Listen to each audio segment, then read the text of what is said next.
महाराज की, भक्तिमती माताओं की जय। प्रातः स्मरणीय परम पूज्य गुरुदेव जी, दोनों परम पूज्य श्री साहिब जी, अर्चनी वंदनी संत समाज, धर्म प्रेमी सम्मानी भक्त सज्जनों, ममतामयी माताओं एवं प्यारे बच्चों, आज हम सब परम पूज्य गुरुदेव जी के जयंती के अवसर पर इस सत्संग में सम्मिलित हुए हैं। किसी भी महापुरुष की जयंती मनाने का अर्थ है कि हम उनकी याद करें, उनके ज्ञान को, उनके आदर्शों को, उनके सद्गुणों को, उनकी रहनी को अपने जीवन में उतारें और अन्य लोगों को भी इस ओर प्रेरित करें। आज हम गुरुदेव जी की जयंती इसलिए नहीं मना रहे हैं कि वे विद्वान थे, प्रवक्ता थे, रूपवान थे, धनवान थे, बल्कि उनको इसलिए याद कर रहे हैं क्योंकि उन्होंने ऐसा जीवन जिया। उनके जीवन जीने की कला के कारण, उनके रहनी के कारण, उनके सद्गुण के कारण आज हम याद कर रहे हैं। और वही रहनी, वही जीवन जीने की कला और वही सद्गुण हमारे और आपके जीवन में आ जाए तो हमारा जीवन भी निश्चित सुंदर, पवित्र और निर्मल हो सकता है। महापुरुषों की जयंतियां हमें याद दिलाती है कि हम भी अपने जीवन को महान बना सकते हैं, क्योंकि जब हम इस संसार से चले जाएंगे तो समय रूपी बालुका पर हमारे आचरण रूपी पदचिन्ह ही रह जाएंगे। इसलिए हम ऐसा जीवन जिए कि जाने के बाद भी हमारे जीवन को लोग याद करें। और यह कब होगा? जब हम सद्गुण और सदाचारमय जीवन जिएंगे। गुरुदेव जी का जीवन भक्ति, वैराग्य और ज्ञान की रहनी से परिपूर्ण था और उनकी वाणी भी प्रेम, वैराग्य और ज्ञान की रहनी से परिपूर्ण था। एक वाक्य में कहें कि जीवन को सुखमय बनाने के लिए गुरुदेव जी का जीवन, हम लोगों के जीवन को सुखमय बनाने के लिए एक गुरुदेव का जीवन एक मिसाल था। सद्गुण तो उनके जीवन में ऐसे समाये हुए थे जैसे सुमन में सुवास। उन्होंने स्वार्थ का त्याग कर परमार्थ का जीवन जिया। उन्होंने अपने जीवन को मोमबत्ती की तरह जलाकर हम सबको प्रकाशित करते रहे। उन्होंने तो अपना काम शुरू में ही कर लिया था, लेकिन हम सबके कल्याण के लिए इतने ग्रंथों की रचना की। कितनी उनके जीवन में प्रतिकूलता आए, उनको सहते हुए हम सब के लिए उनका जीवन आदर्शमय रहा। उनकी वाणियों को हम याद करें।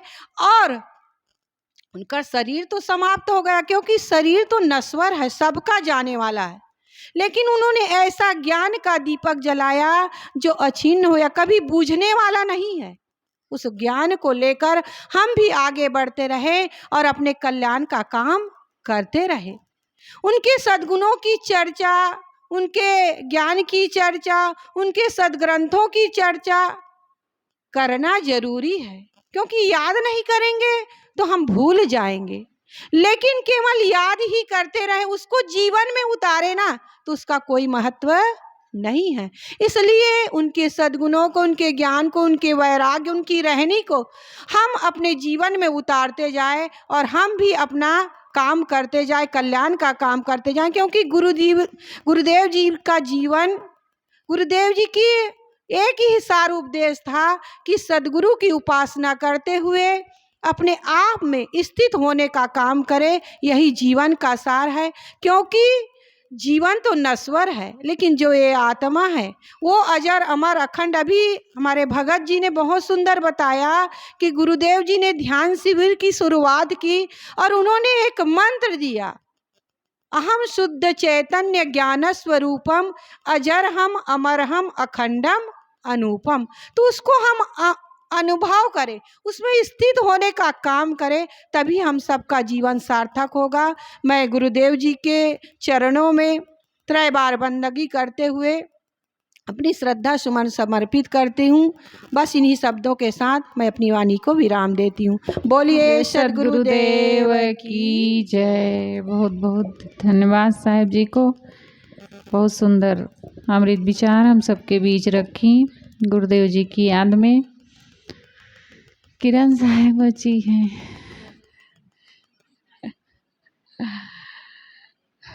अब 20 तारीख को जो लोग बचे हैं वो 20 को सुना देंगे हिंदी महीना से। आज अंग्रेजी महीना से 2 दिन मनाएंगे ना गुरुदेव जी का जन्मदिन। तो अब चलते हैं हम सब सीधे पूजनीय श्री साहेब जी की ओर। साहेब जी से मैं करबद्ध प्रार्थना करती हूँ कि आप अपने अमूल्य विचार, गुरुदेव जी के संस्मरण, उनकी यादें हम सबके बीच रखने की कृपा करें।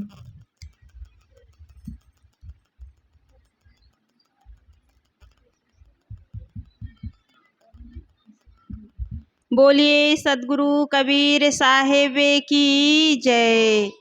सद्गुरु श्री अभिलाष साहेब की जय। संत समाज की जय। भक्त समाज की जय। भक्ति के स्रोत माताओं बहनों की जय। नन्हे मुन्ने बच्चों की जय।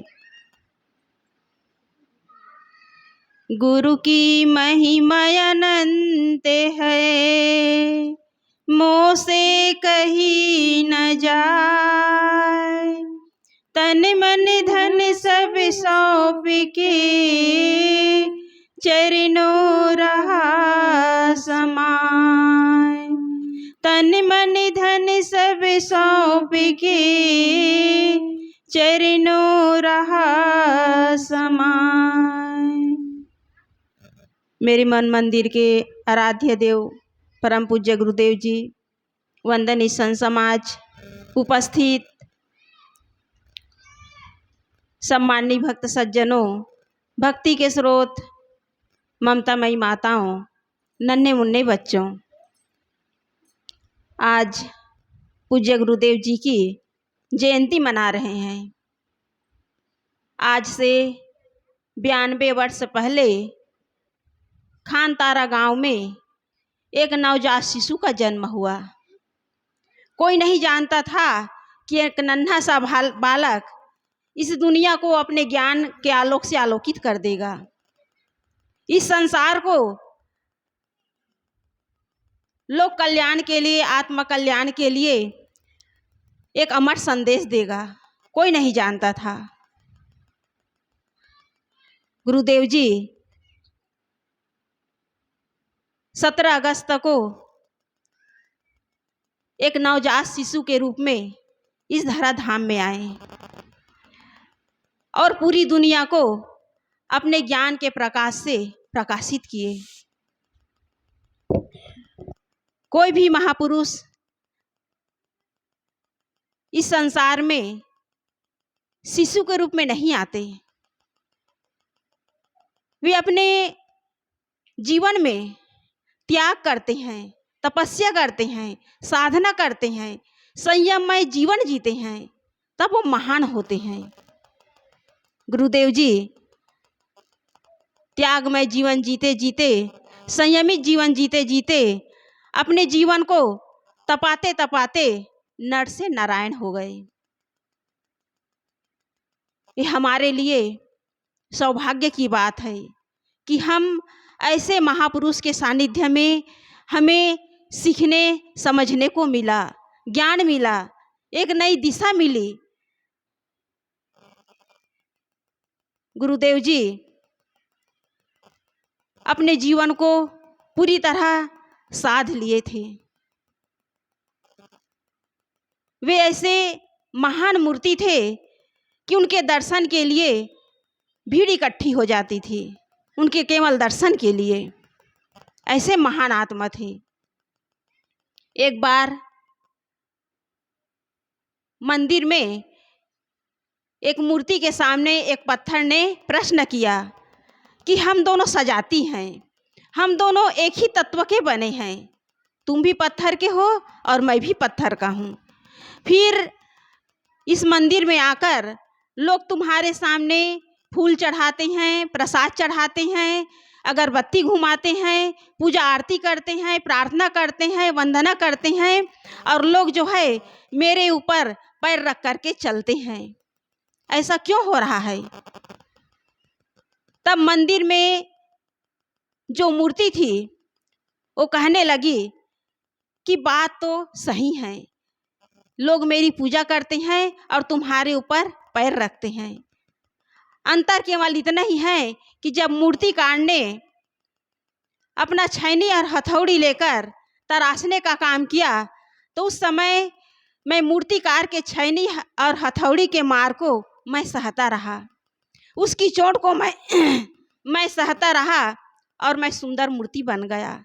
लेकिन तुम उस प्रहार को, उस चोट को सह नहीं पाए, बिखर गए, टूट गए, इसलिए लोग तुम्हारे ऊपर पैर रख करके चलते हैं। ऐसे ही महान थे सदगुरु अभिलाष साहेब जी, वो भी ऐसी मूर्ति थे। उन्होंने अपने जीवन में बहुत कुछ सहा, उसके जीवन में भी प्रतिकूलताएं आई, उनके जीवन में भी उतार चढ़ाव आया, लेकिन वे सत्य के मार्ग पर चलते ही रहे, कभी मुड़े नहीं। गुरुदेव जी ने हृदय के गीत में कहा है, सत्य की रहनी तुम्हारी थी अनोखी, इसलिए तुम कह सके थे बात चोखी, तुम किसी भी पक्ष में चिपके नहीं थे, इसलिए निर्णय तुम्हारे सब सही थे, इसलिए निर्णय तुम्हारे सब सही थे। ये गुरुदेव जी सदगुरु कबीर साहब जी की श्रद्धांजलि में ये पंक्ति लिखे हैं, लेकिन ये पंक्ति जो है अक्षरशः गुरुदेव जी के जीवन में चरितार्थ है। वे सत्य के मार्ग पर चलते रहे और सत्य का संदेश देते रहे, क्योंकि गुरुदेव जी का जो जीवन है सत्य से ओतप्रोत था। गुरुदेव जी कहा करते थे कि संसार में सबसे सरल काम है मोक्ष, और मोक्ष को प्राप्त करने में इस देश के, इस भारत के, इस दुनिया के हर नागरिक स्ववश है, पूरी तरह स्वतंत्र हैं। कोई किसी के अंदर काम, क्रोध, लोभ, मोह किसी के अंदर पैदा नहीं कर सकता। हम स्वयं बनाए हुए हैं मानसिक विकार, और इसे हम त्याग करके, इन मानसिक विकारों से मुक्त होकर के हम मोक्ष को, कल्याण को प्राप्त कर सकते हैं। सदगुरु अभिलाष साहेब जी जीवन भर संयमित जीवन जिए। उनका जीवन जो है निर्छल और निष्कामता से परिपूर्ण था। उनके जीवन में किसी भी प्रकार के कोई दाग नहीं थे। उदाहरण के तौर पर हम समझ सकते हैं, इमली जब पकती है तो उसका बीज जो है इमली के अंदर रहता है, लेकिन उसमें लिपायमान नहीं रहता, उसमें चिपका नहीं रहता। वैसे ही गुरुदेव जी इस संसार में रहे, लेकिन संसार की जो आसक्ति है, सांसारिकता है, सदगुरु अभिलाष साहब को थोड़ा भी छू नहीं पाए, थोड़ा भी स्पर्श नहीं कर पाए। इतना उनका जीवन निर्मल था, इतना उनका हृदय जो है निर्छल था। उसके सानिध्य में जितने भी साधक थे सब के सब कहते थे गुरुदेव जी हमें सबसे ज़्यादा प्रेम करते थे। उनसे जो मिलने के लिए जाते थे गुरुदेव जी उड़ते थे और हृदय से लगा लेते थे कि मेरे लाल मेरे पास आ गए। साधक उस प्रेम को पाकर गदगद हो जाते थे। गुरुदेव जी का जो हृदय था वो माँ का हृदय था। उनके सानिध्य में रहने वाले साधक अनुभव करते थे कि हमें माँ का गोद मिला हुआ है। माँ को तो हम घर में छोड़ के आ गए, जन्मदाता माँ को, लेकिन हमारे मुक्तिदाता माँ हमें इतना प्रेम, हमें अपने हृदय का जो भाव है उड़ेल देते हैं। इतना विशाल था सदगुरु अभिलाष साहब जी का हृदय, पूरी तरह बेदाग। उनका जीवन पूरी तरह बेदाग था। भ्रमण करते करते कई जगह आना जाना होता था। भक्तों से, माताओं से, साध्वी समाज से, संत समाज से मिलना जुलना होता था। लेकिन गुरुदेव जी समय के पाबंद और नियम के पक्के थे। सबसे उसका मिलना जुलना हुआ, लेकिन आज तक गुरुदेव जी के ऊपर कोई उंगली नहीं उठा सके। उसके चरित्र में कोई ऐसा आँच नहीं आया कि कोई कह सके कि गुरुदेव जी में ये कमी है। ये गुरुदेव जी की साधना में जीवन की कसौटी है कि उनके जीवन में कोई आँच नहीं आए, कोई दाग नहीं लगा पाए। ऐसे निर्मल आत्मा सदगुरु कबीर साहब जी ने कहा है, साहेब कबीर जतन से ओढ़ी ज्यों की त्यों धर दीनी चदरिया। सदगुरु अभिलाष साहब जी इस पंक्ति को अपने जीवन में चरितार्थ किए हैं। जैसे बेदाग निर्मल होकर के, पवित्र होकर के इस संसार में आए और वही पवित्र भाव लेकर सिंहासन में चढ़कर मुक्त होकर के इस संसार से हंसते हंसते विदा हो गए। ऐसे महान थे सदगुरु अभिलाष साहब जी। ऐसे महान नहीं हुए हैं। वो कहते थे कि हर मनुष्य महान बन सकता है, हर मनुष्य के अंदर महानताएं छिपी हुई है, केवल उसे उद्घाटित करने की आवश्यकता है। और उसे उद्घाटित करने के लिए, उस महानता को उजागर करने के लिए त्याग चाहिए, तपस्या चाहिए, साधना चाहिए, संयम चाहिए, प्रेम चाहिए, राग द्वेष से पूरी तरह अपने आप को मुक्त करना चाहिए, तब वो महानता उद्घाटित होगी। ऐसे खाने पीने से, वेशभूषा बदल लेने से, किसी मठ मंदिर के आचार्य बन लेने से कोई महान नहीं बनता। उस महानता को हासिल करने के लिए त्याग करना पड़ता है, त्याग के मार्ग पर चलना पड़ता है। और ऐसी त्याग के मार्ग पर गुरुदेव जी चल पड़े और आज उस महान ऊंचाई पर पहुंच गए। जहां भी जाते थे लोगों की भीड़ इकट्ठी हो जाती थी। उनका व्यक्तित्व, उनका ज्ञान, उनकी वाणी चुंबकी बन गए थे। कहा भी गया है, एक बार जो दर्शन पाता है बस आप ही का हो जाता है। ऐसे महान थे गुरुदेव जी। एक साधक उसे साधक के रूप में देखते थे। एक साधारण जो आदमी है कोई समस्या लेकर के जाते थे तो उसके समस्या का समाधान गुरुदेव जी सहज रूप में कर लेते थे। और उस समाधान को पाकर वो साधारण व्यक्ति भी अपने आप को धन्य मानते थे। एक ज्ञानी पुरुष उसके पास पहुंचते थे तो ज्ञान से ओतप्रोत होकर के निकलते थे। एक विद्वान गुरुदेव जी के पास जाते थे तो उसे विद्वान के रूप में नजर आते थे। गुरुदेव जी के कई पहलू हैं और उन्हें शब्दों से पिरोया नहीं जा सकता। कहा भी गया है, सब धरती कागज करूं, लेखन सब बन राय, सात समुद्र की मसी करूं, गुरु गुण लिखा न जाए। गुरु की महिमा इतना अगाध है, इतना अनंत है कि उसे शब्दों में हम पिरो नहीं सकते।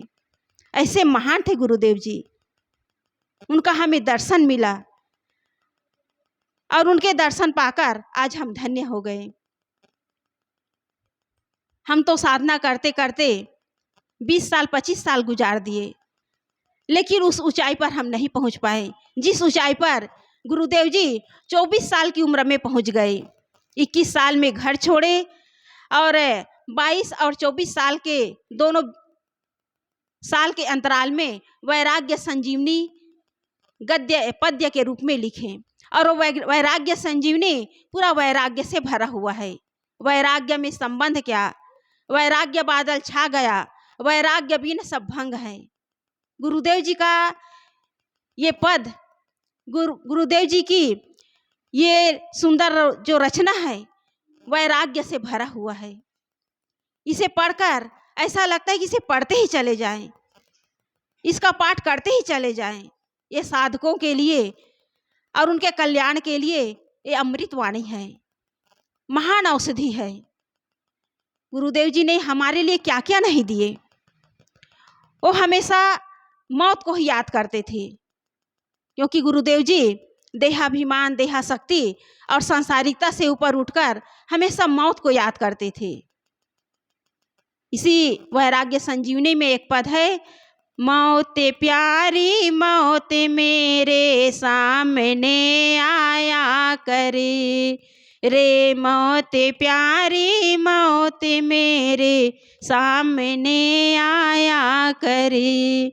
गुरुदेव जी को न धन दौलत, जमीन जायदाद, पद प्रतिष्ठा, पूज्य आचार्य और महानता, किसी भी चीज़ की उसके अंदर कामना नहीं थी। सब कुछ को तुच्छ समझते थे। केवल शरीर के निर्वाह के लिए गुरुदेव जी चाहते थे कि थोड़ा भोजन मिल जाए, थोड़ी छाया मिल जाए, थोड़ा शरीर ढकने के लिए कपड़े मिल जाए, बस अपना साधना करते चलो। ये धन दौलत, ये पद प्रतिष्ठा, ये मान सम्मान, ये मठ मंदिर, ये किसी काम के नहीं हैं। उन्होंने वैराग्य संजीवनी में कहा है, धन राज्य विद्या बुद्धि यौवन रूप बहु परिचार है, ये स्वप्न समय मोह को दिखे वैराग्य ही एक प्यार है। तन आज ही छूट जाएगा तू पाठ सिखलाया करे, रे मौत प्यारी मौत मेरे सामने आया करे, रे मौत प्यारी मौत मेरे सामने आया करे। गुरुदेव जी हमेशा साधकों से कहते थे, हमेशा मौत की याद करो। क्या रह जाएगा, क्या साथ में जाएगा? सब कुछ एक दिन ओझल हो जाएगा। एक दिन हमें इस मिट्टी के नीचे हमेशा हमेशा के लिए सोना पड़ेगा। फिर हमारे हाथ में कुछ भी नहीं आएगा, सब छूट जाएगा। इसलिए हमें जागने की आवश्यकता है। गुरुदेव जी हमें जगा के गए हैं, जागो। इस संसार में जितना मोह माया करोगे, जितना लोभ लालच में पड़ोगे, उतना ही जीवन में दुख है, उतना ही जीवन में पीड़ा है। संसारी लोग मोह माया में पड़कर कितना दुखी हैं, अशांत हैं। उसके जीवन में सुख और शांति नहीं है। असली सुख अपने अंदर है। गुरुदेव जी अपने जीवन को इस तरह तराशते चले गए कि वे अपने जीवन में वैराग्य को, एकाग्रता को, स्थिरता को अखंड बनाए रखें। कहीं यात्रा करते करते, खाते समय, भोजन करते समय, लिखते पढ़ते समय उसकी एकाग्रता को भंग नहीं कर पाए। इतनी एकाग्रता थी। उनके जीवन का संस्मरण है कि हम लोग गुरुदेव जी से मिलने के लिए गए। गुरुदेव जी लिख रहे थे। लिखते लिखते वो इतने लिखाई में डूबे हुए थे कि हम सब लोग वहाँ पहुँच गए, खड़े रहे, लेकिन गुरुदेव जी की एकाग्रता भंग नहीं हुई। जब वो लिखना बंद किए तब हम लोगों की तरफ उसकी दृष्टि आई तो वे मुस्कुराते हुए कहे कि बेटी बैठो, कब से आए हो? गुरुदेव जी के अंदर इतनी एकाग्रता थी। कहते थे कि मैंने अपने लिए जो काम किया है और समाज के लिए जो काम किया है, ये मेरी एकाग्रता का ही परिणाम है। और एकाग्रता संयम और साधना से ही जीवन में आ सकती है। गुरुदेव जी का सबसे बड़ा उपास्य था संयम। उसका सबसे बड़ा शस्त्र था उसका मीठा व्यवहार। उसका सबसे बड़ा धर्म था मानवता। उसका सबसे बड़ा पाठ था प्रेम। उसका सबसे बड़ा मंत्र था ध्यान। उसकी सबसे बड़ी साधना थी सावधानी। जब समुद्र मंथन हुआ तो उसमें कहते हैं कि 14 रत्न निकला, लेकिन गुरुदेव जी साधना करते करते अपने जीवन में इन संपत्ति को इकट्ठा किए। संयम, साधना, ध्यान, प्रेम, त्याग, तपस्या, समता, निर्भयता, निश्चलता, निर्मोहता, इसको गुरुदेव जी अपने जीवन को मंथन करके अपने जीवन में इसी संपत्ति को हासिल किए और इसी संपत्ति को प्राप्त करके आज गुरुदेव जी अमर हो गए। आज उनकी अमर कहानी हम सब के लिए एक प्रेरणा स्रोत है, एक आदर्श है। उनके बताए हुए मार्ग पर चलकर, उनकी वाणियों को अपने जीवन में आत्मसात करके हम भी अपने जीवन को महान बना सकते हैं। गुरुदेव जी आज हमारे बीच नहीं हैं, लेकिन उनकी वाणी, उनके आदर्शमय जीवन, उनके सुंदर विचार, उनकी कथनी करनी और रहने की एक रूपता जो अजल्यमान है, ये कभी बुझेगा नहीं। जब तक धरती और आकाश है तब तक सदगुरु अभिलाष साहब जी की ये अमर कहानी हर किसी के जुबान पर रहेगी। हम सबको परम सौभाग्य मिला, गुरुदेव जी के दर्शन किए, सानिध्य मिला और उनकी जो वाणियाँ हैं, उनके जो विचार हैं, उनके जो नियम हैं, उनके जो आदर्श हैं, उनको हम अपने जीवन में धारण करें और अपने जीवन को कल्याण की ओर, शांति की ओर ले जाएं। गुरुदेव जी के चरणों में सत सत नमन करते हुए आप सबको सादर साहेब बंदगी करते हुए मैं अपनी वाणी को विराम देती हूँ। बोलिए सदगुरुदेव देव की जय। सदगुरु अभिलाष साहेब की जय। सदगुरु कबीर साहेब की जय। बहुत बहुत धन्यवाद। हम लोग कहते थे कि कोई आएंगे नहीं, लेकिन देखो इतने लोग आ गए कि हाल में इसमें बरामदे में बैठने की जगह नहीं है, बाहर बैठे हैं। यहाँ बैठ गए रहते, उधर ही बैठते चले गए। बहुत बहुत धन्यवाद साहेब जी को। बहुत सुंदर विचार हम सब अभी सुने। अब थोड़ा से आरती कर लेते हैं, तब लगेगा हाँ कुछ हुआ है। और गाने, हे प्रभु एक तू ही सहारे। आओ ललिता गा दो। ललिता गाए, हे प्रभु एक तू ही सहारे।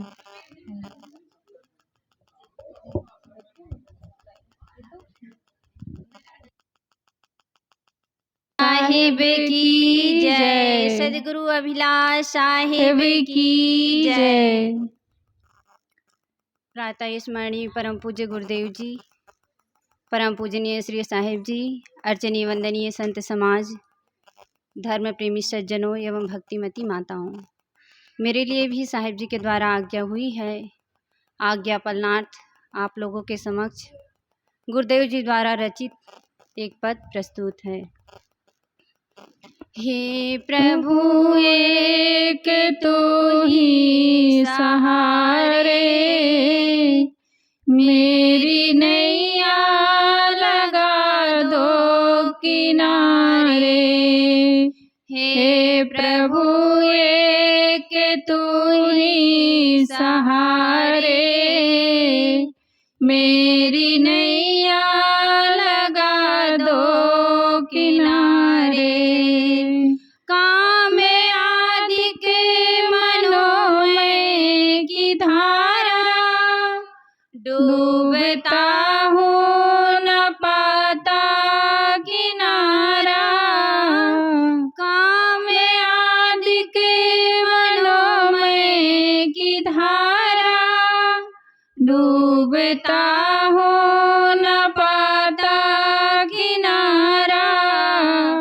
वासना वायु झोंके हिलारे, वासना वायु झोंके हिलारे, मेरी नैया लगा दो किनारे। हे प्रभु एक तू ही सहारे, मेरी नैया लगा दो किनारे। ना है परमार्थ साधन की शक्ति, ना है वैराग्य ना ज्ञान भक्ति। ना है परमार्थ साधन की शक्ति, ना है वैराग्य ना ज्ञान भक्ति। ना तो है और कोई हमारे, ना तो है और कोई हमारे। मेरी नैया लगा दो किनारे। हे प्रभु एक तू ही सहारे, मेरी नैया लगा दो किनारे।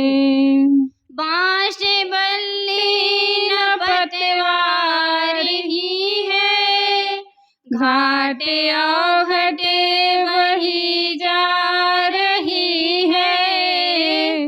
नास बल्ली न पतवार ही है, घाटे औघटे वही जा रही है। होके मल्लाह कर दो सहारे, होके मल्लाह कर दो सहारे। मेरी नैया लगा दो किनारे। हे प्रभु एक तू ही सहारे, मेरी नैया लगा दो किनारे। हूँ अनादि से दुखड़ा उठाया, शांति तेरे बिना मन न पाया। हूँ अनादि से दुखड़ा उठाया, शांति तेरे बिना मन न पाया।